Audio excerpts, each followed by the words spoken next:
Daiwa Legalis C-Bass για την τεχνική του spinning.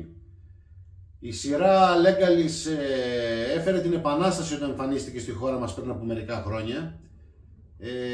Ο λόγος ήταν ότι έδωσε τη δυνατότητα στους καταναλωτές να αποκτήσουν κορυφαία ποιότητα σε πολύ προσιτή τιμή.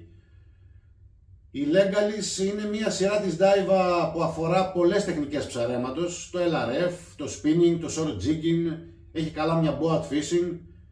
Εμείς θα μιλήσουμε σήμερα για το spinning. Σε αυτό το σημείο, πριν προχωρήσω, να πω ότι πλέον όλες οι επώνυμες εταιρείες, η Daiwa, η Shimano, η Okuma, μας παρέχουν προϊόντα σε πολύ προσιτές τιμές. Δεν είναι όπως κάποτε, έχουν αλλάξει τα πράγματα.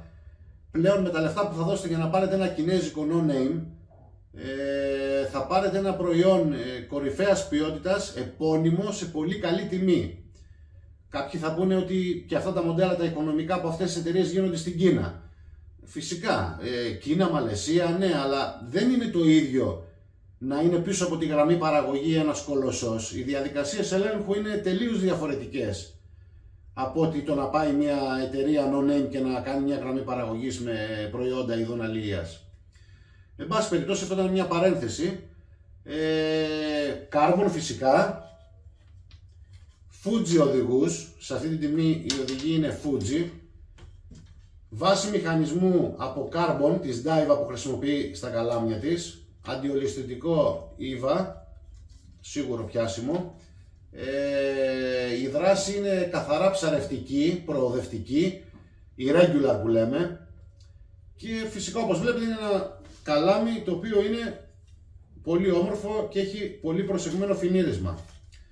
Εμείς τώρα, από αυτή τη σειρά, τα μοντέλα που φέρνουμε στο κατάστημά μας είναι το 259, 521 και 1035 και το 272, 1035 και 1442.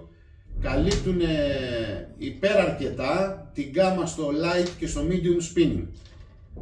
Δεν έχω κάτι άλλο να πω. Κάτω από το βίντεο θα βρείτε το link του προϊόντος, όπου θα σας οδηγήσει στο ηλεκτρονικό μας κατάστημα, όπου μπορείτε να δείτε την τιμή του και ίσως κάποια άλλα τεχνικά χαρακτηριστικά που σας ενδιαφέρουν. Ευχαριστώ.